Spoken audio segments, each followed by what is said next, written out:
दोस्तों, हिंदू धर्म में त्योहार बड़े ही महत्व रखते हैं।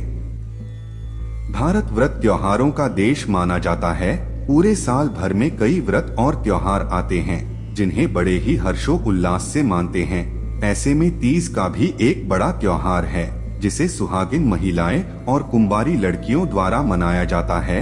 तो दोस्तों, खाटू श्याम परिवार में आप सभी का स्वागत है। आइए जानते हैं कि अगर आप पहली बार हरियाली तीज का व्रत रखने जा रही नव विवाहिता इन बातों का रखें ख्याल। ये कुछ बातें हैं जिनका आपको ध्यान रखना चाहिए। दोस्तों, हर साल सावन मास की शुक्ल पक्ष की तृतीया तिथि को हरियाली तीज के तौर पर मनाया जाता है। इस दिन महिलाएं व्रत रखकर भगवान शिव और माता पार्वती का पूजन करती हैं। अगर आप पहली बार ये व्रत रख रही हैं, तो यहाँ जानिए इस व्रत की विधि। दोस्तों, श्रावण मास की शुक्ल पक्ष की तृतीया तिथि हरियाली तीज के नाम से मशहूर है। इसे हरतालिका तीज, श्रावणी तीज और तीज भी कहा जाता है। ये त्योहार नाग पंचमी से 2 दिन पहले पड़ता है।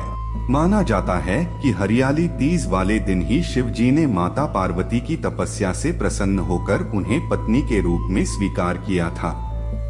इस पर्व को महिलाओं के लिए बेहद खास माना गया है। दोस्तों, शादीशुदा महिलाएं इस दिन वैवाहिक जीवन को बेहतर बनाने और पति की दीर्घायु की कामना के साथ ये व्रत रखती हैं।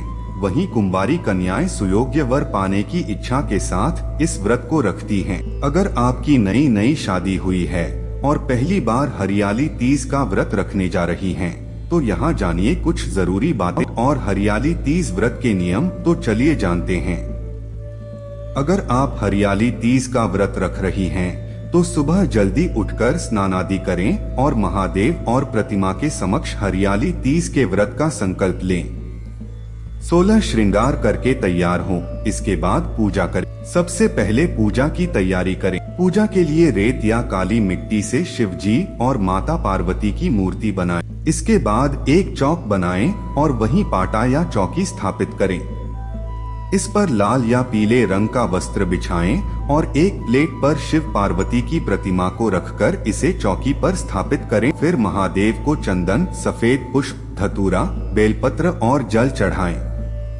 माता गौरी को लाल सिंदूर, लाल चुनरी, सुहाग का सामान, लाल फूल, अक्षत आदि अर्पित करें। इसके बाद भगवान के सामने धूप और दीप जलाएं। माता रानी को हलवा पूरी या खीर पूरी का भोग लगाओ। फिर तीज की व्रत कथा पढ़ें और आरती करें। इसके बाद माता रानी को चढ़ाया हुआ सिंदूर मांग में भरें और मां से सुखद वैवाहिक जीवन के लिए कामना करें। पति की दीर्घायु की प्रार्थना करें और उस सिंदूर को अपने पास रख लें। बाद में इसका इस्तेमाल करें। पूजा के बाद अपनी सास या सास के समान किसी महिला को सुहाग का सामान भेंट करें। आप चाहें तो निर्जल व्रत रखें या फिर फलाहार लेकर व्रत रखें। शाम को चंद्र दर्शन करने के बाद व्रत का पारण करें। उस समय भोग में लगाया हुआ प्रसाद सबसे पहले ग्रहण करें। इसके बाद भोजन करें। तो आप इन बातों का जरूर ध्यान रखें। धन्यवाद दोस्तों। हर हर महादेव।